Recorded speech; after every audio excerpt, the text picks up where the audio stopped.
ಓಂ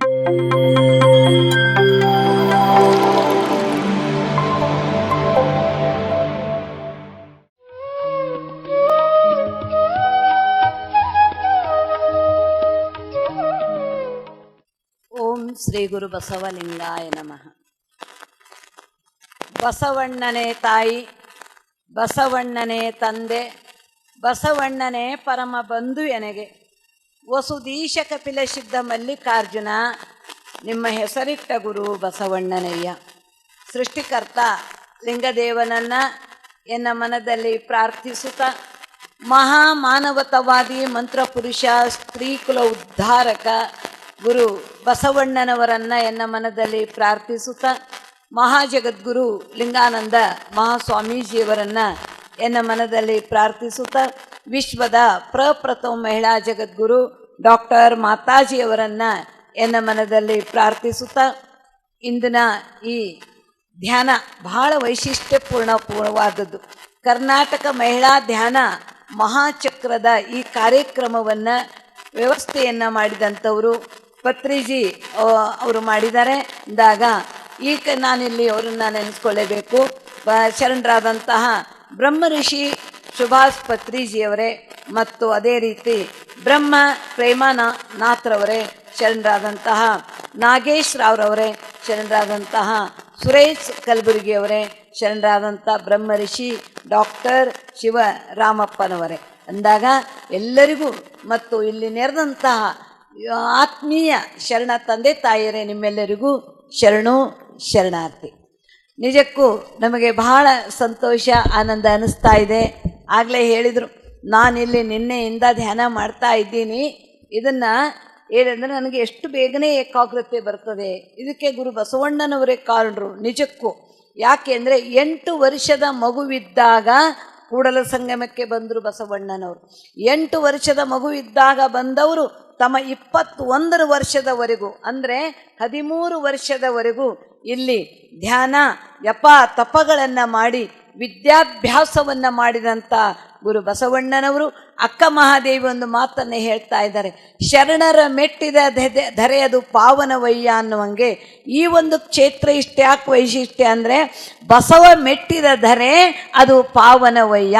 ಬಸವಣ್ಣನವರು ಮೆಟ್ಟಿದಂಥ ಧರೆ, ಇಲ್ಲಿ ಸಾಧನೆ ಮಾಡಿದಂಥ ಒಂದು ಪರಮ ಪವಿತ್ರ ಪುಣ್ಯಭೂಮಿ ಅಂದಾಗ ಭಾಳ ಬೇಗನೆ ಇಲ್ಲಿ ನಮಗೆ ಏಕಾಗ್ರತೆ ಬರಲಿಕ್ಕೆ ಸಾಧ್ಯ. ಅಂದರೆ ಹಿಂದಿನ ಋಷಿ ಮುನಿ ಅಂದರೆ ಗುರು ಬಸವಣ್ಣನವರು ಸಾಧನೆ ಮಾಡಿದಂಥ ಪವಿತ್ರವಾದಂಥ ಈ ಸ್ಥಳದಲ್ಲಿ ಅದು ಸಾಧ್ಯ ಅನ್ನೋದನ್ನು ನಾನು ಯೋಚನೆ ಮಾಡಿದೆ. ನಾವೆಲ್ಲರೂ ಒಂದಾಗಿರಬೇಕನ್ನೋದೇ ಗುರು ಬಸವಣ್ಣನವರ ಉದ್ದೇಶ. ಇವನಾರವ ಇವನಾರವ ಇವನಾರವನೆಂದೆನಿಸಿದೆರಯ್ಯ, ಇವ ನಮ್ಮವ ಇವ ನಮ್ಮವ ಇವ ನಮ್ಮವನೆಂದೆನಿಸಯ್ಯ, ಕೂಡಲ ಸಂಗಮ ದೇವ ನಿಮ್ಮ ಮನೆ ಮಹಾಮನೆಯ ಮಗನೆಂದೆನಿಸಯ್ಯ ಅಂತ ಹೇಳ್ತಾರೆ. ಎಷ್ಟು ಚೆನ್ನಾಗಿ ಹೇಳ್ತಾ ಇದ್ದಾರೆ, ವಿಚಾರ ಮಾಡಿರಿ. 3 ಸಲ ಹೇಳಿದರು. ಯಾಕೆ ನಮಗೆ 1 ಸಲ ಹೇಳಿದ್ರೆ ತಿಳಿತಿದ್ದಿಲ್ವಾ? ನಾವೇನಷ್ಟು ದಡ್ರ? ಇವನಾರವನೆಂದೆನಿಸಿದರಯ್ಯ ಇವ ನಮ್ಮವನೆಂದೆನಿಸಯ್ಯ ಅಂದರೆ ಸಾಕಿತ್ತು, ನಮಗೆ ಗೊತ್ತಾಗ್ತಿತ್ತು. ಆದರೆ ಉದ್ದೇಶಪೂರ್ವಕವಾಗಿ ಧರ್ಮಪಿತ ಗುರು ಬಸವಣ್ಣನವರು ಇವನಾರವ ಇವನಾರವ ಇವನಾರವನೆಂದೆನಿಸದಿರಯ್ಯ ಅಂದರೆ ಜಾತಿಯಿಂದ ವರ್ಗದಿಂದ ವರ್ಣದಿಂದ ಇವನು ಯಾರು ಅಂತಲೇ ಅನ್ಬೇಡ, ಜಾತಿಯಿಂದ ವರ್ಗದಿಂದ ವರ್ಣದಿಂದ ಎಲ್ಲರೂ ನನ್ನವರು ಅಂತಲೇ ನಿಂಬಿಟ್ಟುಕೋ ಅಂತ ತಿಳ್ಕೊಂಡು ಹೇಳ್ತಾರೆ. ದೇವನೊಬ್ಬನೇ ತಂದೆ ಮನುಷ್ಯರೆಲ್ಲರೂ ಒಂದೇ ಅಂದಾಗ ದೇವನೊಬ್ಬನೇ ತಂದೆ, ಅವನೊಬ್ಬನೇ ಪರಮಾತ್ಮನೊಬ್ಬನೇ ಇರೋದು, ಅವನ ಮಕ್ಕಳೆಲ್ಲ ನಾವೆಲ್ಲ ಮನುಷ್ಯರೆಲ್ಲರೂ ಒಂದೇ, ನಾವೆಲ್ಲರೂ ಒಂದು ತಾಯಿಯ ಮಕ್ಕಳು ಒಂದು ತಂದೆಯ ಮಕ್ಕಳು ಇದ್ದ ಹಾಗೆ ನಾವೆಲ್ಲ ಇರಬೇಕು ಅನ್ನುವಂಥ ಉದ್ದೇಶನಿಟ್ಟುಕೊಂಡೇ ಗುರು ಬಸವಣ್ಣನವರು ಆ ಮಾತನ್ನು ಹೇಳಿದ್ದಾರೆ ಅಂದಾಗ ಇದು ಎಂಥ ಒಂದು ವೈಶಿಷ್ಟ್ಯಪೂರ್ಣವಾದಂಥ ಹೆಸರನ್ನಿಟ್ಟಿದ್ದಾರೆ. ಕರ್ನಾಟಕ ರಾಜ್ಯ ಧ್ಯಾನ ಮಹಾಚಕ್ರ ಅಂದ್ರೆ ಮಹಿಳಾ ಧ್ಯಾನ ಮಹಾಚಕ್ರ, ಮಹಿಳೆಯರು ಬರಬೇಕು, ಇದು ಧ್ಯಾನ ಮಾಡಬೇಕು. ಧ್ಯಾನ ಬಹಳ ವೈಶಿಷ್ಟ್ಯಪೂರ್ಣವಾದದ್ರಿ, ನಿಮಗೆ ಹೇಳ್ತೀನಿ ಅಂದಾಗ ಇದು ಧ್ಯಾನದ ಏನಂದರೆ ಮೆದುಳಿಗೊಂದು ಟಾನಿಕ್ ಇದ್ದ ಹಾಗೆ. ನೀವು ಆರೋಗ್ಯ ಚೆನ್ನಾಗಿಲ್ಲದೆ ಇದ್ದಾಗ ಹೇಗೆ ಡಾಕ್ಟ್ರ್ ಏನು ಹೇಳ್ತಾರೆ, ನೀವು ವೀಕ್ ಆಗಿದ್ರಿ ಅಂದರೆ ನೀವೊಂದು ಸ್ವಲ್ಪ ಟಾನಿಕ್ ತಗೊಳ್ರಿ ಅಂತ ಹೇಳ್ತಾರೆ. ದುಡ್ಡು ಕೊಟ್ಟು ನಾವು ಟಾಣಿಕಲ್ಲಿ ತಗೊಳ್ಬೇಕಲ್ಲ. ಆದರೆ ಈ ದೇಹಕ್ಕೆ ಹೇಗೆ ಸುಸ್ತಾಗತ್ತೋ, ನಾವು ವೀಕ್ ಆಗಿರ್ತೀವೋ, ಆಗ ಮನಸ್ಸೂ ಅದು ವೀಕ್ ಆಗಿರುತ್ತೆ. ಅಂದಾಗ ಎಂಥ ವೈಶಿಷ್ಟ್ಯ ಇದೆ ನೋಡ್ರಿ. ಅಲ್ಲಿ ನಾವು ದುಡ್ಡು ಕೊಟ್ಟು ಟಾಣಿಕನ್ನು ನಾವು ತೆಗೆದುಕೊಳ್ತೀವಿ ನಮ್ಮಲ್ಲಿ ಶಕ್ತಿ ಕಡಿಮೆ ಆದಾಗ, ವೀಕ್ ಆದಾಗ. ಆದರೆ ಇಲ್ಲಿ ಮನಸ್ಸು ಅಂತ ಅನ್ನೋದಿದೆ. ಈ ಮನಸ್ಸು ಕೂಡ ವೀಕ್ ಆಗತ್ತೆ. ಸ್ವಲ್ಪ ಏನೋ ಘಟನೆಗಳು ನಡೆದು ಏನೇನೋ ಆಯಿತು ಅಂದಾಗ ಮನಸ್ಸಿಗೆ ಒಂಥರ ವ್ಯತ್ಯಾಸವನ್ನು ಕಾಣ್ತಾ ಇದ್ದೀವಿ. ಆದರೂ ನಿಮಗೆ ಹೇಳ್ತೀನಿ, ಧ್ಯಾನ ನಮ್ಮ ಮೆದುಳಿಗೆ ಒಂದು ಟಾನಿಕ್ ಇದ್ದ ಹಾಗೆ. ನಾವು ಧ್ಯಾನವನ್ನು ಮಾಡ್ತಾ ಇರ್ತೀವೋ ಅದು ನಮ್ಮ ಮೆದುಳು ಏನಂದರೆ ಸ್ಟ್ರಾಂಗ್ ಆಗತ್ತೆ, ನಮ್ಮ ಮನಸ್ಸು ಸ್ಟ್ರಾಂಗ್ ಆಗತ್ತೆ, ನಾವು ಆತ್ಮಬಲ ಬರ್ತದೆ, ಧೈರ್ಯ ಬರ್ತದೆ, ಸಾಹಸ ಮನೋವೃತ್ತಿಯನ್ನು ಬರ್ತದೆ. ಅಂದಾಗ ಇದು ಧ್ಯಾನ ಬಹಳ ವೈಶಿಷ್ಟ್ಯಪೂರ್ಣವಾದ್ದು. ಅದರಲ್ಲಿ ಇದನ್ನು ಏನಂದರೆ ಮಹಿಳಾ ಧ್ಯಾನ ಅಂದರೆ ಹೆಣ್ಮಕ್ಳಿಗೂ ಕೂಡ ಇದನ್ನು ಧ್ಯಾನದ್ದು ಒಂದಿದು ಮಾಡಬೇಕು ಅನ್ನುವಂಥ ಉದ್ದೇಶ ಹುಟ್ಟುಕೊಂಡೇ ಮಹಿಳಾದಂತ ಹೇಳಿದ್ದಾರೆ. ಅಂದಾಗ ಗುರು ಬಸವಣ್ಣನವರು ಅವರು ಕಲ್ಯಾಣ ಪಟ್ಟಣದಲ್ಲಿ ವಿಶ್ವ ವಿನೂತನವಾದ ಸಂಸ್ಥೆ ಅನುಭವ ಮಂಟಪವನ್ನು ಕಟ್ಟಿದರು. ಅನುಭವ ಮಂಟಪವನ್ನು ಕಟ್ಟಿ ಇಡೀ ಜಗತ್ತಿನ ಏನಂದರೆ ಜನರನ್ನು ಆಕರ್ಷಣೆ ಮಾಡಿದರು. ಕಾಶ್ಮೀರದ ಮಹಾರಾಜ ಭೂಪಾಲ, ಎಲ್ಲ ದೇಶದಿಂದ ಅಂಗ ಕಳಂಗ ಎಲ್ಲ ಕಡೆಯಿಂದ ಶರಣರೆಲ್ಲ ಬರ್ತಾರೆ. ಒಂದೇ ಜಾಗದಲ್ಲಿ, ಒಂದು ಸ್ಥಳದಲ್ಲಿ, ಒಂದೇ ಟೈಮಿನಲ್ಲಿ, ಆಮೇಲೆ ಒಬ್ಬ ಗುರುವಿನ ನೇತೃತ್ವದಲ್ಲಿ ಒಂದು ಸ್ಥಳದಲ್ಲಿ ಏಕಕಾಲದಲ್ಲಿ 770 ಜನ ಅಮರಗಣಗಳಿದ್ದನ್ನು ನಾವು 12ನೇ ಶತಮಾನದಲ್ಲಿ ಗುರು ಬಸವಣ್ಣನವರ ಕಾಲದಲ್ಲಿ ನಾವು ನೋಡ್ತಾ ಇದ್ದೀವಿ. ಅಂದಾಗ ಅಷ್ಟೆಲ್ಲ ಶರಣರನ್ನು ಒಟ್ಟಿಗೆ ಸೇರಿಸಿ ಅವರೊಂದು ಕಾರ್ಯ ಮಾಡ್ತಿದ್ರು. ವರ್ಷಕ್ಕೆ ಒಂದು, ಅದಕ್ಕೇನು ಹೆಸರಿಟ್ಟಿದ್ರು ಗೊತ್ತಾ? ಗಣ ಪರ್ವ ಅಂತ ಹೆಸರಿಟ್ಟಿದ್ರು. ಅದಕ್ಕೆ ಹರಿಹರ ಮಹಾಕವಿ ತನ್ನ ಕಾವ್ಯದಲ್ಲಿ ವರ್ಣನೆ ಮಾಡ್ತಾರೆ. ಗಣ ಪರ್ವಂ ಸುಫಲಂ ಮಾಡಲೆಂದು ಬಂದ ಕಾರಣಿಕ ಬಸವಣ್ಣ, ನೀನು ಸಾಮಾನ್ಯರಲ್ಲ, ಗಣ ಪರ್ವವನ್ನು ಮಾಡಲಿಕ್ಕೆ ಬಂದೆ. ಗಣ ಅಂದರೆ ಸಮಾಜ, ಆಮೇಲೆ ಸಮೂಹ, ಮತ್ತು ಪರ್ವ ಅಂದರೆ ಹಬ್ಬ, ಎಲ್ಲರನ್ನ ಒಟ್ಟಿಗೆ ಸೇರಿಸಿ ಕಾರ್ಯವನ್ನು ಮಾಡಲಿಕ್ಕೆ ಬಂದೆ ಅನ್ನುವುದನ್ನು 12ನೇ ಶತಮಾನದಲ್ಲಿ ಗುರು ಬಸವಣ್ಣನವರೇ ಆ ಕಾರ್ಯವನ್ನು ಮಾಡಿದರು. ಅಂದಾಗ ಈಗ ನಮಗಿದು ಗಣರಾಜ್ಯೋತ್ಸವ, ನಾವೆಲ್ಲರೂ ಒಟ್ಟಿಗೆ ಇರಬೇಕು ಅನ್ನೋದ್ರ ಗಣರಾಜ್ಯೋತ್ಸವ ಅನ್ನುವಂಥದ್ದು ನಾವಿವತ್ತು ಆಚರಣೆಯನ್ನು ಮಾಡ್ತಾ ಇದ್ದೀವಿ. ಶರಣ ಬಂಧುಗಳೇ, ಧ್ಯಾನ ಬಹಳ ವೈಶಿಷ್ಟ್ಯಪೂರ್ಣವಾದ್ದು, ಬಹಳ ಮಹತ್ವಪೂರ್ಣವಾದ್ದು. ಮತ್ತು ಉಸಿರು ನಿಯಂತ್ರಣಕ್ಕೆ ನಾವು ತರಬೇಕಾದ್ರೆ ಆವಾಗ ಉಸಿರಿನ ಮೇಲೆ ಪತ್ರಿಜಿಯವರು ಹೇಳ್ತಾ ಇರ್ತಾರಲ್ಲ, ಆಗಾಗ ನಾನು ಅಷ್ಟೆಲ್ಲ ಗೊತ್ತಿಲ್ಲ ಅವ್ರ ಬಗ್ಗೆ ಇನ್ನೂ. ಅಂದಾಗ ಯಾರೋ ನಮ್ಮ ಶರಣರೆಲ್ಲ ಹೇಳೋದು, ನಮ್ಮ ಉದಯ ಕರ್ಜಗಿ ಮಠ ಇವರೆಲ್ಲ ಬರ್ತಾ ಇರ್ತಾರೆ ಇಲ್ಲಿಗೆ. ಬರ್ತಾ ಇದ್ದಾಗ ಅವಾಗ ರಾತ್ರಿನೇ ಬಂದು ಭೇಟಿ ಆದರು. ಈಗ ಬಂದಾರೋ ಎಲ್ಲೋ ಗೊತ್ತಿಲ್ಲ. ಆವಾಗ ರಾತ್ರಿನೇ ಬಂದು ಭೇಟಿ ಆದಾಗ ಅವಾಗ ಉಸಿರು ನಮ್ಮಲ್ಲಿ ಅರಿವೇ ಗುರು ಅನ್ನುವ ಮಾತನ್ನು ಧರ್ಮಪಿತ ಬಸವಣ್ಣರು ಹೇಳ್ತಾರೆ. ನಮಗೆ ಗುರು ಎಷ್ಟು ದಿನ ಮಾರ್ಗದರ್ಶನ ಮಾಡೋದ್ರಿ, ನಮಗೆ ಉಪದೇಶ ಮಾಡ್ತಾರೆ, ನಮಗೆ ಮಾರ್ಗ ತೋರಿಸ್ತಾರೆ. ನಾವೇನಂದರೆ ನಮ್ಮ ಪಾಡಿ ನಾವು ಕಾರ್ಯ ಮಾಡ್ತೀವಿ. ಆದರೆ ಗುರು ಬಸವಣ್ಣನವರು ಹೇಳಿದರು, ಸದಾಕಾಲ ಗುರು ನಮ್ಮ ಜೊತೆಯಲ್ಲಿ ಇರಲಿಕ್ಕೆ ಸಾಧ್ಯವಿಲ್ಲ, ನಮ್ಮ ಅರಿವೇ ನಾವು ಗುರು ಮಾಡ್ಕೋಬೇಕು ಅಂತ ಹೇಳಿದ್ರು. ನಮ್ಮ ಅರಿವೇ ನಾವು ಗುರು ಮಾಡಿಕೊಂಡಾಗ ಮಾತ್ರ ನಾವು ಎಚ್ಚರ ಇರ್ತಾ ಇದ್ದೀವಿ. ನಮಗೆ ಯಾವಾಗಲೂ ಗುರುಗಳೇ ಮಾರ್ಗದರ್ಶನ ಮಾಡಲಿ, ನಮ್ಮ ಗುರುಗಳೇನೆಲ್ಲ ಕಲಿಸಲಿ ಅಂದ್ರೆ ಆಗೋದಿಲ್ಲ. ನಮ್ಮ ಅರಿವೇ ನಮಗೆ ಗುರುವಾಯಿತು ಅಂದಾಗ ನಮ್ಮ ಆಚಾರ ವಿಚಾರ ಎಲ್ಲದರಲ್ಲೂ ನಾವು ಬದಲಾವಣೆ ಮಾಡ್ಕೊಳ್ಳಿಕ್ಕೆ ಸಾಧ್ಯ ಉಂಟು. ಹಾಗದೇ ರೀತಿ ಇಲ್ಲಿ ಉಸಿರೇ ಇಲ್ಲಿ ನಾವು ಗುರುವನ್ನು ಮಾಡ್ಕೋಬೇಕು. ಉಸಿರಾಟ ಬಹಳ ವೈಶಿಷ್ಟ್ಯಪೂರ್ಣವಾಗಿರುತ್ತೆ. ನೀವು ನೋಡ್ರಿ, ನಾವು ಎಲ್ಲ ಕೆಲಸ ಮಾಡ್ತಾ ಇರುವಾಗ ಏನಾರ ಮಾಡ್ತಾ ಇರೋ ಉಸಿರು ಆಡ್ತಾನೆ ಇರ್ತೀವಿ, ಅದು ನಮಗೆ ಗೊತ್ತೇ ಆಗೋದಿಲ್ಲ. ಆದರೆ ನಿಮ್ಮ ಮನಸ್ಸು ಅಲ್ಲಿದ್ದಾಗ ಎಷ್ಟು ಚೆನ್ನಾಗಿ ಅನಿಸುತ್ತೆ ಗೊತ್ತಾ? ಉಸಿರಾಡಬೇಕಾದ್ರೆ ಉಸಿರು ನಾವು ತಗೊಳ್ಳುವಾಗ, ಉಸಿರು ಬಿಡುವಾಗ, ಅವಾಗ ನಾವು ಗಮನವನ್ನು ಅದರ ಮೇಲೆ ಕೊಟ್ಟಾಗ ಬಹಳ ವೈಶಿಷ್ಟ್ಯಪೂರ್ಣವಾದದ್ರಿ. ನಮ್ಮ ಆರೋಗ್ಯಕ್ಕೆ ತುಂಬ ಹಿತಕರವಾದದ್ದು. ನಮ್ಮ ಆರೋಗ್ಯವನ್ನು ನಾವು ಸುಧಾರಿಸ್ಕೊಳ್ಳಿಕ್ಕೆ ಸಾಧ್ಯ ಉಂಟು. ಅದಕ್ಕೆ ಹೇಳ್ತಾರೆ, ಈಗ ನೋಡ್ರಿ, ಮಲಗೋದು ಒಂದು ಸ್ಟೈಲ್. ಆವಾಗ ನಾವೇನು ಕೆಲವು ಸಲ ಮಲಗುವಾಗ ಕೆಲವರೆಲ್ಲ ನಾನು ಗೋಣ್ ಹಿಡ್ಕೊಳ್ತ್ರಿ, ನನಗೆ ಹಂಗಾಯ್ತ್ರಿ ಹಿಂಗಾಯ್ತ್ರಿ ಅಂತ. ಅದು ಮಲಗುವಾಗ ಏನೋ ವ್ಯತ್ಯಾಸ, ದಿಂಬದು ಇಟ್ಕೊಳ್ಳುವಾಗ ವ್ಯತ್ಯಾಸ ಆದಾಗ ಅಲ್ಲಿ ಆಗ್ತಾರೆ. ನಮ್ಮ ನಡೆಯೂ ಕೂಡ ಅಷ್ಟೇ. ನೀವು ನಡೆಯೂ ಕರೆಕ್ಟಾಗಿ ನೀವು ನಡೀತಾ ಇದ್ದೀನಂದರೆ ಅದರಲ್ಲೇ ನಾವು ಏನಂದರೆ ಆರೋಗ್ಯವನ್ನು ಸುಧಾರಿಸ್ಕೊಳ್ಳಿಕ್ಕೆ ಸಾಧ್ಯ ಉಂಟು. ಕೂಡೋದ್ರಲ್ಲೂ ಅಷ್ಟೇ. ಕೆಲವ್ರು ಹೆಂಗೆ ಕೂಡ್ತಾರೆ ಅಂದ್ರೆ ಹಿಂಗೆ ಕೂಡ್ತಾ ಇರ್ತಾನೆ. ವಯಸ್ಸಾದ್ಮೇಲೆ ಕೂಡೋದು ಬೇರೆ, ಆದ್ರೆ ಚಿಕ್ಕ ಹುಡುಗರೇ ಈಗ ಬಗ್ಗೆ ಕೂಡೋದು ಸ್ಟ್ರೈಟ್ ಕೂತ್ಕೋಬೇಕು. ಆಧಾರ ಚಕ್ರದಿಂದ ಸಹಸ್ರಾರ ಚಕ್ರದವರೆಗೂ ಸರಳ ರೇಖೆಯಲ್ಲಿರಬೇಕು. ನಾವು ಸರಳ ರೇಖೆಯಲ್ಲಿದ್ದ ನಾವು ಚೆನ್ನಾಗಿ ಕೂತ್ಕೊಳ್ಳಿಕ್ಕೆ ಇದು ಮಾಡಿದ್ರೆ ಅಂದ್ರೆ ಅದರಿಂದಲೂ ಎಷ್ಟೋ ಆರೋಗ್ಯವನ್ನು ನಾವು ಸುಧಾರಿಸ್ಕೊಳ್ಳಿಕ್ಕೆ ಸಾಧ್ಯ ಉಂಟು. ಕೂಡೋದ್ರಲ್ಲಿ, ನಡೆಯೋದ್ರಲ್ಲಿ, ಮಲಗೋದ್ರಲ್ಲಿ, ಇದರಲ್ಲೇ ನಾವು ಆರೋಗ್ಯವನ್ನು ಎಷ್ಟೋ ಕೆಡಿಸ್ಕೊಳ್ತಾ ಇದ್ದೀವಿ. ಇವು ನಾವು ಕರೆಕ್ಟಾಗಿ ಇಟ್ಕೊಂಡಿವಿ ಅಂದರೆ ನಮ್ಮ ಆರೋಗ್ಯ ಬಹಳ ಚೆನ್ನಾಗಿರುತ್ತೆ. ಅದಕ್ಕೆ ಪತ್ರಿಜಿಯವರು ಏನು ಹೇಳ್ತಾ ಇದ್ದಾರೆ ಅಂದರೆ, ಉಸಿರಿನ ಕಡೆ ಗಮನ ಇರಿ. ಈ ಉಸಿರೇ ನಮಗೆ ಗುರು ಆಗಬೇಕು. ನಮ್ಮ ಉಸಿರೇ ನಮಗೆ ಗುರು ಆಯಿತು ಅಂದರೆ ನಮ್ಮನ್ನು ಹಿಡಿಯೋರು ಯಾರ್ರೀ? ನಾವು ಇಂಥ ಒಂದು ಆರೋಗ್ಯವನ್ನು ಪಡ್ಕೊಂಡ್ಬಿಟ್ಟು ಅಂದರೆ ನಮಗೆ ಡಾಕ್ಟರ್ ಅವಶ್ಯಕತೆ ಇಲ್ಲ, ಮೆಡಿಸಿನ್ ಅವಶ್ಯಕತೆ ಇಲ್ಲ, ನಮಗೇನಿಲ್ಲ. ಹಾಗೆ ಇದು ಒಂದು ವೈಶಿಷ್ಟ್ಯ, ಭಾಳ ಒಂದು ವೈಶಿಷ್ಟ್ಯಪೂರ್ಣವಾದಂಥ ಮಾತ್ರ ಇದೆ. ನಮ್ಮ ಉಸಿರೇ ಗುರುವಾಗಿಟ್ಕೋಬೇಕು, ನಮ್ಮ ಅರಿವೇ ಇರಬೇಕು ಅಂತ ಧರ್ಮಪಿತ ಬಸವಣ್ಣನವರು ಹೇಗೆ ಹೇಳಿದ್ರು ಹಾಗೆ ನಾವು ಉಸಿರಾಟದಲ್ಲಿಯೇ ಎಷ್ಟೋ ನಾವು ನಮ್ಮ ಸಮಸ್ಯೆಗಳನ್ನು ಪರಿಹಾರ ಮಾಡ್ಕೊಳ್ಳಿಕ್ಕೆ ಸಾಧ್ಯ ಅನ್ನುವುದನ್ನು ನಾವು ಗಮನಿಸಬೇಕು. ಇದನ್ನು ನೋಡಿ ನಮಗೆ ಭಾಳ ಸಂತೋಷ ಅನ್ನಿಸ್ತು. ನನಗೆ ತುಂಬ ಇಷ್ಟ ರೀ ಧ್ಯಾನ, ಅದು ಇದು ಪೂಜೆ ಅಂದರೆ ಭಾಳ ಇಷ್ಟ. ಧ್ಯಾನದಲ್ಲಿ ಭಾಳ ದೊಡ್ಡ ಶಕ್ತಿ ಇದೆ ರೀ. ಇದಕ್ಕೇನು ಯಾವ ಜಾತಿ ಮತ ಪಂಥ ಅನ್ನುವ ಭೇದವಿಲ್ಲ. ಹೆಣ್ಣು ಮಕ್ಕಳು ಗಂಡು ಮಕ್ಕಳೆನ್ನುವ ಲಿಂಗ ಭೇದನೂ ಇಲ್ಲ. ಮಕ್ಕಳು ಮುದುಕರು ಎನ್ನುವ ವಯಸ್ಸಿನ ಭೇದವಿಲ್ಲ. ಸನ್ಯಾಸಿ ಗೃಹಸ್ಥನೆನ್ನುವಂಥ ಆಶ್ರಮ ಭೇದವಿಲ್ಲ. ಎಲ್ಲರೂ ಕೂತ್ಕೊಂಡು ನಾವು ಸಾಧನೆಯನ್ನು ಮಾಡಬೇಕು. ಎಲ್ಲರೂ ಕೂತ್ಕೊಂಡು ನಾವು ಮನಸ್ಸನ್ನು ಕಂಟ್ರೋಲ್ ಮಾಡಲಿಕ್ಕೆ ಯಾವ್ದು ಯಾಕೆ ಬೇಕ್ರಿ? ಎಲ್ಲರೂ ಒಟ್ಟಿಗೆ ಸೇರಿ ನಾವು ಧ್ಯಾನ ಮಾಡೋದರಲ್ಲಿ ಬಹಳ ಒಂದು ಅದ್ಭುತವಾದಂಥ ಶಕ್ತಿ ಇದೆ.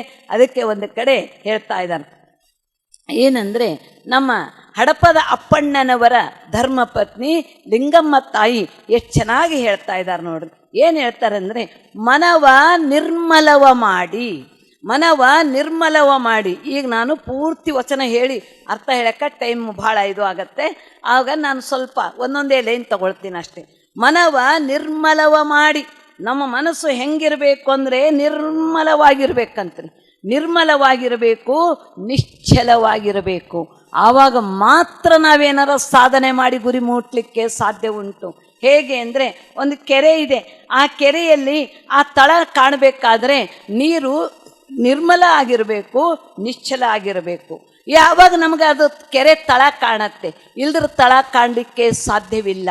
ಹೇಗೆ ಅಂದರೆ, ಈಗ ಮಳೆ ಆದಾಗ ರಾಡಿ ನೀರು ಬರ್ತದೆ, ರಾಡಿ ನೀರಿದ್ದಾಗ ಆವಾಗ ನಮಗೆ ತಳ ಕಾಣೋದಿಲ್ಲ. ಆಮೇಲೆ ಎಲ್ಲ ಚೆನ್ನಾಗೇ ಇದೆ, ಒಳ್ಳೆ ಸ್ವಚ್ಛವಾಗಿದ್ದಾವೆ ನೀರು. ಇಷ್ಟು ದಪ್ಪ ಕಲ್ಲು ಎತ್ತಿ ಎಸಿರಿ ನೀವು, ಎಸೆದಾಗ ತರಂಗಗಳು ಇರ್ತಾವೆ. ತರಂಗಗಳೆದ್ದಾಗ ಆವಾಗಲೂ ಕೂಡ ನಮಗೆ ತಳ ಕಾಣಲಿಕ್ಕೆ ಸಾಧ್ಯವಿಲ್ಲ. ನಿರ್ಮಲವಾಗಿರಬೇಕು, ನಿಶ್ಚಲವಾಗಿರಬೇಕು ಆ ಕೆರೆ. ಹಾಗೆ ನಮ್ಮ ಮನಸ್ಸು ಆ ಪರಮಾತ್ಮನನ್ನು ನಾವು ಕಾಣಬೇಕಾದಾಗ ನಮ್ಮ ಮನಸ್ಸು ಹೆಂಗಿರಬೇಕು? ನಿರ್ಮಲವಾಗಿರಬೇಕು ಮತ್ತು ನಿಶ್ಚಲವಾಗಿರಬೇಕು. ಅಂದಾಗ ಆವಾಗ ಮಾತ್ರ ಕಾಣಲಿಕ್ಕೆ ಸಾಧ್ಯ ಉಂಟು. ಎಷ್ಟು ಚೆನ್ನಾಗಿ ಹೇಳ್ತಾ ಇದ್ದಾಳೆ ಆ ತಾಯಿ, ಮನವ ನಿರ್ಮಲವ ಮಾಡಿ. ನಮ್ಮ ಮನಸ್ಸು ನಿರ್ಮಲ ಮಾಡಬೇಕಂತೆ. ಯಾಕೆ ನಾವು ಮಾಡ್ಕೋಬೇಕು? ಆ ಘನವ ಕಾಂಬುದಕ್ಕೆ, ಆ ಘನ ವಸ್ತುವನ್ನು ಕಾಂಬುದಕ್ಕೆ. ಘನವಸ್ತು ಅಂದರೆ ಆ ಪರಮಾತ್ಮನ ಒಂದು ಅಂಶವೇ ಇದು ಆತ್ಮನು ಅಂದಾಗ ಇದನ್ನು ನಾವು ಕಾಣಬೇಕಾದ್ರೆ, ಆ ಘನವಾದ ವಸ್ತುವನ್ನು ನಾವು ಕಾಣಬೇಕಾದಾಗ ನಮ್ಮ ಮನಸ್ಸು ಹೆಂಗಿರಬೇಕು? ನಿರ್ಮಲವಾಗಿರಬೇಕು. ಆಮೇಲೆ ಆ ಮನ ನಿರ್ಮಲವಾಗಿರಬೇಕು. ಆ ಮನವೆಂತಾಗಬೇಕೆಂದಡೆ, ಆ ಮನವೆಂತಾಗಬೇಕೆಂದಡೆ, ಆ ಮನಸ್ಸು ಹೇಗಾಗಬೇಕು ಅಂತಂದರೆ ಕ್ವಶನ್ ಮಾರ್ಕ್ ಹಾಕ್ತಾ ಇದ್ದಾರೆ. ಹೆಂಗಾಗಬೇಕು ಈ ಮನಸ್ಸು? ಏನು ಅಂದರೆ ಉದಾಹರಣೆಗಳನ್ನು ಕೊಡ್ತಾರೆ. ವಚನ ಸಾಹಿತ್ಯ ಭಾಳ ವೈಶಿಷ್ಟ್ಯಪೂರ್ಣವಾದ್ರಿ, ಭಾಳ ಮಹತ್ವಪೂರ್ಣವಾದದ್ದು ವಚನ ಸಾಹಿತ್ಯ. ನಮಗೆ ಹೆಂಗೆ ಮಾರ್ಗದರ್ಶನ ಮಾಡ್ತಾ ಇದೆ ನಮ್ಮ ಜೀವನಕ್ಕೆ ಅಂದರೆ ತುಂಬ ಹತ್ತಿರ ನಿಮಗೆ ಹೇಳ್ತಾ ಇದ್ದೀನಿ. ನಮ್ಮ ಜೀವನ ಸಾರ್ಥಕ ಮಾಡ್ಕೋಬೇಕಾದ್ರೆ, ನಮ್ಮ ಜೀವನ ವೈಶಿಷ್ಟ್ಯಪೂರ್ಣವಾಗಿ ಮಾಡ್ಕೊಳ್ಬೇಕಾದಾಗ ನಾವು ಸ್ವಲ್ಪ ವಚನ ಸಾಹಿತ್ಯವನ್ನು ಪ್ರವೇಶ ಮಾಡಿದಾಗ ನಮ್ಮ ನಡೆ, ನಮ್ಮ ನುಡಿ, ನಮ್ಮ ಆಚಾರ, ನಮ್ಮ ವಿಚಾರ ಬರೀ ಕರೆಕ್ಟಾಗಿ ಅವರು ಒಂದು ಸ್ಟೆಪ್ ಬೈ ಸ್ಟೆಪ್ ಹೇಳ್ಕೊತಾ ಹೋಗ್ತಾರೆ. ಇಲ್ಲೇನು ಹೇಳ್ತಾರೆ? ಮನ ಎಂತಾಗಬೇಕೆಂದಡೆ, ಆ ಮನ ಹೇಗಾಗಬೇಕು ಅಂತ ಕ್ವಶನ್ ಹಾಕ್ತಾರೆ. ಕ್ವಶನ್ ಹಾಕಿ 3 ಉಪಮೆಗಳನ್ನು ಕೊಡ್ತಾ ಇದ್ದಾರೆ. ಗಾಳಿ ಬೀಸದ ಜಲದಂತೆ, ಮೋಡವಿಲ್ಲದ ಸೂರ್ಯನಂತೆ, ಬೆಳಗಿದ ಕನ್ನಡಿಯಂತೆ ಮನ ನಿರ್ಮಲವಾದಲ್ಲದೆ ಆ ಮಹಾಘನವ ಕಾಣಬಾರದೆಂದರು ನಮ್ಮ ಅಪ್ಪಣ್ಣ ಪ್ರಿಯ ಚನ್ನಬಸವಣ್ಣ. ಎಷ್ಟು ಚೆನ್ನಾಗಿ ಹೇಳ್ತಾ ಇದ್ದಾರೆ ನೋಡಿ.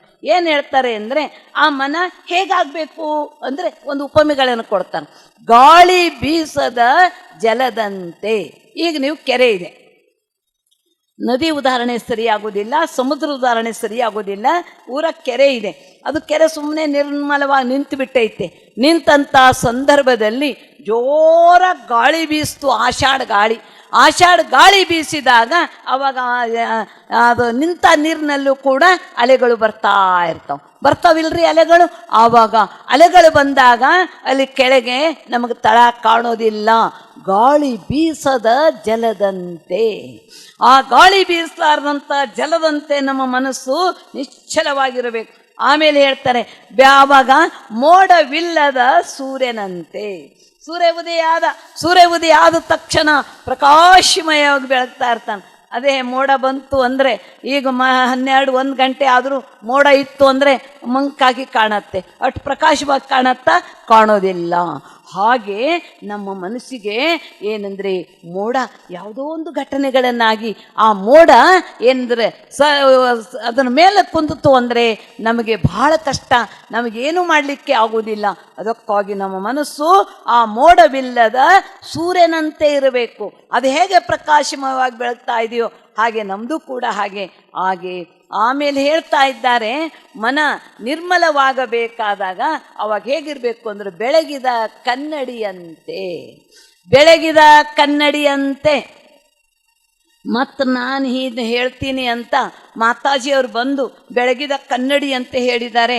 ಕೂಡಲ ಸಂಗಮದ ಮಾತಾಜಿ ಅಂತ ಮನೆಗೆ ಹೋದ ಮೇಲೆ ನೀವೇನಾದರೂ ಆ ಕನ್ನಡಿ ತಗೊಂಡು ಆಮೇಲೆ ಸೋಪೋ ಏನೋ ತಗೊಂಡು ಶಾಂಪೂನೋ ತಗೊಂಡು ನೀರು ಹಾಕಿ ಚೆನ್ನಾಗಿ ತಿಕ್ಕಿಬಿಟ್ರಿ ಎಲ್ಲರ ಮತ್ತು ಕನ್ನಡಿ. ಈಗ ನಿಮ್ಮ ಕನ್ನಡಿ ಹಂಗೆ ತೊಳೆಯಕ್ಕೆ ಬರೋದಿಲ್ಲ. ಅದರದ್ದು ಯಾಕೆ ಹೇಳ್ತಾರಂದರೆ 12ನೇ ಶತಮಾನದಲ್ಲಿ ಹಿಂದಿನ ಕಾಲದಲ್ಲಿ ಕನ್ನಡಿ ಹೇಗಿರ್ತಿತ್ತು ಅಂದರೆ ಕಂಚಿನ ಕನ್ನಡಿ ಇರ್ತಿದ್ದು. ಕಂಚಿನ ಕನ್ನಡಿ, ಉಂಬ ಬಟ್ಟಲು ಬೇರೆ ಕಂಚಲ್ಲ, ಕಾಂಬ ದರ್ಪಣ ಬೇರೆ ಕಂಚಲ್ಲ ಅಂತ ಹೇಳ್ತಾರೆ ಚನ್ನಬಸವಣ್ಣನವರು. ಈ ಕಂಚು ಅನ್ನೋದಿದೆ, ಈಗೆಲ್ಲ ಹೋಗ್ಬಿಟ್ಟು ಕಂಚುಗಳೆಲ್ಲ. ಯಾಕೆ ಅಂದರೆ ಆ ಕಂಚು ಭಾಳ ಸೂಕ್ಷ್ಮ ರೀ. ಕೈಯಿಂದ ಜಾರಿ ಕೆಳಗೆ ಬಿತ್ತು ಅಂದ್ರೆ ಫಳಾರ ಅಂತ ಒಡೆದು ಹೋಗ್ತಾವೆ. 1ಕ್ಕೆ 4 ತಟ್ಟೆ ಆಗ್ತಾವ, 1ಕ್ಕೆ 4 ಗಂಗಾಳ ಆಗ್ತಾವ. ಗಂಗಾಳ ಶಬ್ದನೇ ಕರೆಕ್ಟ್ ಅದಕ್ಕೆ. ಆವಾಗ ಉಂಬ ಬಟ್ಟಲು ಬೇರೆ ಕಂಚಲ್ಲ ಅಂದ. ಕಾಂಬದರ್ಪಣ ಬೇರೆ ಕಂಚಲ್ಲ. ಅದೇ ಕಂಚಿಗೆ ವಿಶೇಷವಾಗಿ ಅದಕ್ಕೆ ಸಂಸ್ಕಾರವನ್ನು ಕೊಟ್ಟಾಗ ನಮ್ಮ ಮುಖವನ್ನು ಕಾಣ್ತಾ ಇದೆ. ಅಲ್ಲಿ ಊಟ ಮಾಡೋದು ಕಂಚೆ, ಇದು ಕನ್ನಡಿನೂ ಕಂಚೆ. ಅದನ್ನೇನು ಮಾಡ್ತಿದ್ರು ಅವರು? ಹಡಪದವರು ಅಂದ್ರೆ ಕಟಿಂಗ್ ಮಾಡೋರು. ಅವರಿಗೆ ಮುಖ್ಯವಾಗಿ ಕನ್ನಡಿ ಬೇಕಾದಾಗ ಅದಕ್ಕೆ ಆ ಶಬ್ದವನ್ನು ಬಳಸ್ತಾ ಇದ್ದಾಳ ತಾಯಿ. ಅವರು ವಚನದಲ್ಲೇ ಗೊತ್ತಾಗ್ತದೆ ಇವರು ಯಾವ ಕಾಯಕವನ್ನು ಮಾಡ್ತಿದ್ರು ಅನ್ನೋದನ್ನು ವಚನ ಓದಿದಾಗಲೇ ನಮ್ಮ ಶರಣರದ್ದು ಗೊತ್ತಾಗ್ತಾ ಇದೆ. ಪ್ರತಿಯೊಬ್ಬರೂ ಕಾಯಕವನ್ನು ಮಾಡಿ ತಮ್ಮ ಸಾಧನೆಯನ್ನು ಮಾಡ್ತಾ ಇದ್ರು. ಬೆಳಗಿದ ಕನ್ನಡಿಯಂತೆ ನಮ್ಮ ಮನಸ್ಸು ಹೆಂಗಿರಬೇಕು ಅಂದರೆ ಆ ಕಂಚಿನ ಕನ್ನಡಿಯನ್ನು ತಗೊಂಡು ಅದಕ್ಕೆ ಚೆನ್ನಾಗಿ ತೊಳೆದು ಬೆಳಗಿದ್ರೆ ಫಳಫಳ ಅಂತ ಹೊಳಿತಾ ಇರುತ್ತೆ. ನಮ್ಮ ಮುಖ ಸ್ಪಷ್ಟವಾಗಿ ಕಾಣಲಿಕ್ಕೆ ಸಾಧ್ಯ ಉಂಟು. ಹಾಗೆ ಬೆಳಗಿದ ಕನ್ನಡಿಯಂತೆ ಮನ ನಿರ್ಮಲವಾಗಬೇಕಾದಾಗ ಗಾಳಿ ಬೀಸದ ಜಲದಂತೆ, ಆ ಮೋಡವಿಲ್ಲದ ಸೂರ್ಯನಂತೆ, ಬೆಳಗಿದ ಕನ್ನಡಿಯಂತೆ ನಮ್ಮ ಮನಸ್ಸು ಆಗಬೇಕಾದ್ರೆ ಇಲ್ಲಿ ನಾವು ಧ್ಯಾನವನ್ನು ಮಾಡಲೇಬೇಕು. ನಾವು ಧ್ಯಾನ ಮಾಡ್ತಾ ಮಾಡ್ತಾ ಮಾಡ್ತಾ ಮಾಡ್ತಾ ನಮ್ಮ ಮನಸ್ಸು ಅಲ್ಲಿ ನಿರ್ಮಲವಾಗತ್ತೆ, ನಿಶ್ಚಲವಾಗತ್ತೆ. ಮತ್ತು ನಾವಿಷ್ಟೆಲ್ಲ ಮಾಡಿದರೂ ಆಗಲಿಲ್ಲ ಅಂದರೆ ಹೆಂಗ್ರಿ ಅಂದರೆ ನಿಮಗೆ ಹೇಳ್ತೀನಿ. ಈಗ ಮನೆ ಇಲ್ಲಿ ಕಸ ಗುಡಿಸಿ ಒರೆಸಿದ್ದಾರೆ ಅಂದರೆ ಅದು ಚೆನ್ನಾಗಿರ್ಬೇಕು, ಹೌದಿಲ್ಲ? ಕಸ ಗುಡಿಸಿದ್ದಾರೆ ಒರೆಸಿದ್ದಾರೆ ಹೆಂಗೆಂಗೋ ಕೊಳಕೊಳಕ್ಕೆ ಹಂಗೆ ಇದೆ ಅಂದರೆ ಅದು ಕಸ ಗುಡಿಸಿ ಒರೆಸಿದಂಗೇನು ಇಲ್ಲ. ಕಸ ಗುಡಿಸಿ ಒರೆಸಿದರೆ ಕ್ಲೀನಾಗಿರ್ಬೇಕು. ಹಾಗೆ ನಾವು ಧ್ಯಾನ ಮಾಡಿದೀವಿ ಅಂದರೆ ನಮ್ಮ ಮನಸ್ಸು, ಇದು ನಮ್ಮ ಹೃದಯ ಎನ್ನುವಂಥ ಮನೆ, ಇದು ಸ್ವಚ್ಛವಾಗಿರಬೇಕು. ದ್ವೇಷ, ಅಸೂಯೆ, ಹೊಟ್ಟೆ ಕಿಚ್ಚು ಇವ್ಯಾವು ನಮ್ಮ ಹತ್ರ ಬರಬಾರ್ದು. ಅವು ಬರಲಿಕ್ಕೆ ಬಿಡೋದಿಲ್ಲ. ಅಂದಾಗ ನಮ್ಮ ಮನಸ್ಸು ಸ್ವಚ್ಛವಾಗಿರ್ಬೇಕು, ನಿರ್ಮಲವಾಗಿರಬೇಕಾದಾಗ ಧ್ಯಾನ ಬಹಳ ಮುಖ್ಯವಾದದ್ದು. ಇಲ್ಲಿ ನಾವು ಮಾಡೋದು ಇದು ಬಹಳ ಸಂತೋಷ, ಬಹಳ ಆನಂದವನ್ನು ತಂದಿದೆ. ಈ ಮನಸ್ಸು ಬಹಳ ದುರ್ಬಲರಿ. ಅದಕ್ಕೊಂತಾನೆ ನಾನೊಂದು ನೆನೆದರೆ ತಾನೊಂದು ನೆನೆಯುವುದು, ನಾನಿತ್ತಲೆಳೆದರೆ ತಾನತ್ತಲೆಳೆಯುವುದು ಅಂದಾಗ, ನಾನು ಒಂದು ನೆನೆದಾಗ ಅದು ಒಂದು ನೆನೀತದಂತ. ನಾನು ಈ ಕಡೆ ಧ್ಯಾನಕ್ಕೆ ಬರಬೇಕು ಅಂದಾಗ ಮತ್ತೆ ಇನ್ನೊಂದು ಎದಕ್ಕೋ ಹೋಗ್ಬಿಡತ್ತೆ ಮನಸ್ಸು ಅಂದಾಗ, ಆ ಮನೆ ಇಲ್ಲೇ ನೀವು ಕೂತಿರ್ತೀರಿ, ನಿಮ್ಮ ಮನಸ್ಸು ಎಲ್ಲೆಲ್ಲೋ ಹೋಗ್ಬಿಟ್ರೆ ಅದು ಧ್ಯಾನವಲ್ಲ. ಇದು ಧ್ಯಾನ ಬಹಳ ಮಹತ್ವಪೂರ್ಣವಾದ್ದು, ಬಹಳ ವೈಶಿಷ್ಟ್ಯಪೂರ್ಣವಾದದ್ದು. ನೀವೆಲ್ಲ 5 ಗಂಟೆಯಿಂದ ನೀವು ಕೂತೀರಿ ಅಂದರೆ ನಾನು ನಿಮ್ಮ ಸಹನೆಯನ್ನು ಪರೀಕ್ಷೆ ಮಾಡಲಿಕ್ಕೆ ಸಾಧ್ಯವಿಲ್ಲ. ಬಹಳ ಸಂತೋಷ, ಆನಂದ ಅನ್ನಿಸ್ತಾ ಇತ್ತು. ಏನೆಂದರೆ ಶರಣರಾದಂಥ ಬ್ರಹ್ಮರ್ಷಿ ಸುಭಾಷ್ ಪತ್ರಿಜಿಯವರು ಬಹಳ ವೈಶಿಷ್ಟ್ಯಪೂರ್ಣವಾದಂಥ ಕಾರ್ಯವನ್ನು ಇಲ್ಲಿಟ್ಕೊಂಡಿದ್ದಾರೆ. ಅದು ಕೂಡಲ ಸಂಗಮದಲ್ಲಿ. ಕೂಡಲ ಸಂಗಮವನ್ನೇ ಆರಿಸಿಕೊಂಡಿದ್ದು ಬಹಳ ವೈಶಿಷ್ಟ್ಯ. ಆದರೆ ಅವರಿಗೆ ನಾನು ಅಂತ ಏನು ಹೇಳ್ತೀನಿ ಅಂದರೆ, ಇಲ್ಲೆಲ್ಲ ಹಳ್ಳಿ ಜನ ಅವರಿಗಿಷ್ಟೆಲ್ಲ ಇದು ಮಾಡಲಿಕ್ಕೆ ಸ್ವಲ್ಪ ಕಷ್ಟ ಆಗ್ತದೆ. ಆದರೆ ಈಗ ನಾವು ಹೊರಗಿಂದ ಬಂದವರೇ ಇಲ್ಲಿ ಏನಂದರೆ ನಾವು ಧ್ಯಾನ ಅದು ಮಾಡಲಿಕ್ಕೆ ಅನುಕೂಲ. ಈಗ ಸಿಟಿಯಲ್ಲಿ ಬೇರೆ ಬೇರೆ ಕಡೆ ಆದರೆ ಏನಾಗ್ತದೆ, ಊರಾಗಿನ ಲೋಕಲ್ ಜನ ಭಾಳ ಬರಲಿಕ್ಕೆ ಸಾಧ್ಯ ಉಂಟು ಅಂದಾಗ ಯಾವ ಪರಿಸ್ಥಿತಿ ಅರ್ಥ ಮಾಡ್ಕೋಬೇಕು. ಎಷ್ಟು ಜನ ಬರ್ತಾರೋ ಬರಲಿ, ಬಂದುಬಿಟ್ಟು ಯಾವಾಗಲೂ ಅಷ್ಟೇ ಸ್ಟಾರ್ಟಿಂಗ್ ಹಿಂಗೆ ಇರುತ್ತೆ, ಆಮೇಲೆ ಮತ್ತೆ ಜನ ಬರಲಿಕ್ಕೆ ಸಾಧ್ಯವಾಗ್ತದೆ. ನಿಮ್ಮೆಲ್ಲ ಕಾರ್ಯವನ್ನು ಯಶಸ್ವಿಯಾಗಲಿ ಅಂದಾಗ ಅದು ಧರ್ಮಕ್ಷೇತ್ರ ಗುರು ಬಸವಣ್ಣರು. ಇದು ಒಂದು ಧರ್ಮಕ್ಷೇತ್ರ. ಲಿಂಗಾಯತರು ಒಂದು ಧರ್ಮಕ್ಷೇತ್ರದಲ್ಲಿ ಇದೊಂದು ಪೂಜೆ ಧ್ಯಾನ ಇದನ್ನೆಲ್ಲ ನೀವು ಧ್ಯಾನ ಮಾಡಿ ಈ ಕಾರ್ಯಕ್ರಮವೆಲ್ಲ ಮಾಡ್ತಾ ಇದ್ದೀರಿ ಅಂದರೆ ಇದಕ್ಕೆ ಗುರು ಬಸವಣ್ಣನವರಿಗೆ ಬಹಳ ಸಂತೋಷ ಆಗತ್ತೆ, ಬಹಳ ಆನಂದ ಆಗತ್ತೆ. ಯಾಕಂದ್ರೆ ಅವರು ಮಾಡಿದ ಅದೇ ಕಾರ್ಯ. ಈಗ ನೋಡ್ರಿ, ಕೂಡಲ ಸಂಗಮಕ್ಕೆ ಬರಬೇಕಾದ್ರೆ ಎಷ್ಟೋ ದಾರಿಗಳಿರ್ತಾವೆ. ಈಗ ಬೆಂಗಳೂರಿಗೆ ಬರಬೇಕಾದ್ರೆ ಎಷ್ಟೋ ದಾರಿಗಳಿರ್ತವೆ, ಒಂದು ಊರಿಗೆ ಬರಬೇಕಾದ್ರೆ ಎಷ್ಟೋ ದಾರಿಗಳಿರ್ತವೆ. ಆದರೆ ನಮ್ಮ ಉದ್ದೇಶ ಏನು, ಯಾವ ದಾರಿಯೆಲ್ಲರ ಬರಲಿ, ಉದ್ದೇಶ ಆ ಊರು ಮುಟ್ಟೋದು. ಹಾಗೆ ನಾವು ಸಾಧನೆಯನ್ನು ಮಾಡಬೇಕಾದ್ರೆ ಈಗ ಸಾಧನೆ ಮಾಡುವಂಥ ಸಾಧಕರಿಗೆ ವಿವಿಧವಾದಂಥ ಮಾರ್ಗಗಳಿರ್ತವೆ. ಆ ಮಾರ್ಗದಿಂದ ಹೋಗಿ ನಾವು ಗುರಿ ಮುಟ್ಟೋದು ಒಂದೇ, ಎಲ್ಲರೂ ಮುಟ್ಟೋದು ಒಂದೇ ಕಡೆ. ಆ ಪರಮಾತ್ಮನ ಗುರಿಯನ್ನು ನಾವು ಸೇರ್ತಾ ಇದ್ದೀವಿ. ನಮಗೆ ಬಹಳ ಆನಂದ, ಬಹಳ ಸಂತೋಷ ಅನ್ನಿಸ್ತಾ ಇದೆ. ಶರಣ ಬಂಧುಗಳೇ, ಇಂದು ನಮಗೆ ಇಲ್ಲಿ ಕರೆಸಿ ಇಲ್ಲಿ ಕಾರ್ಯಕ್ರಮದಲ್ಲಿ ಭಾಗಿಯಾಗಲಿಕ್ಕೆ ಅವಕಾಶವನ್ನು ಮಾಡಿಕೊಟ್ರಿ. ನನಗೆ ಬಹಳ ಸಂತೋಷ. ನನಗೇನೆಂದರೆ ಬರಬಾರ್ದು ಅಂತ ಅಂದ್ಕೊಂಡಿದ್ದೆ, ಯಾಕೋ ಮತ್ತೆ ಮನಸ್ಸು ಎಳೀತು ಕೂಡಲ ಸಂಗಮಕ್ಕೆ ಹೋಗೋಣ ಅಂತ. ನೀನು ಅವಸರವಾಗಿ ರೆಡಿಯಾಗಿ ಮತ್ತೆ ಇಲ್ಲಿಗೆ ಬಂದು, ನಾನು ಈ ಕಡೆಯಿಂದ ಆ ಕಡೆ ಹೋಗಬೇಕು ಬೆಳಗಾವಿಗೆ ಅಂತ ನಾನು ಬಂದೆ. ನಂಗೆ ಭಾಳ ಇವತ್ತು ಸಂತೋಷ ಅನ್ನಿಸ್ತಾ ಇದೆ.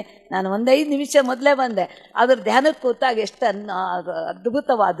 ನಾನು ಕೂಡ ಧ್ಯಾನ, ಪೂಜೆ, ಪ್ರಾರ್ಥನೆಯಲ್ಲಿ ನನಗೆ ತುಂಬ ಆಸಕ್ತಿ. ಸದಾಕಾಲ ನಾನು ಆ ಕಾರ್ಯವನ್ನು ಮಾಡ್ತಾ ಇರ್ತೀವಿ ಅಂದಾಗ ಇಲ್ಲಿ ಸಾರ್ವಜನಿಕವಾಗಿ ಮಾಡೋದೊಂದು ಬಹಳ ವೈಶಿಷ್ಟ್ಯ ರೀ. ನಿಮಗೆ ಹೇಳ್ತೀನಿ, ನಾವು ವೈಯಕ್ತಿಕವಾಗಿ ಮಾಡೋಕ್ಕಿಂತಲೂ ಎಲ್ಲರೂ ಜೊತೆಯಲ್ಲಿ ನಾವು ಸೇರಿ ಮಾಡ್ತೀವಲ್ಲ, ಇದು ಬಹಳ ಮಹತ್ವ. ಯಾಕೆ ಮಹತ್ವ ಅನ್ನೋದನ್ನು ಒಂದು ತಿಳ್ಕೊಳ್ರಿ. ಈಗ ಒಂದು ತೇರು ಎಳಿಬೇಕಾಗಿದೆ.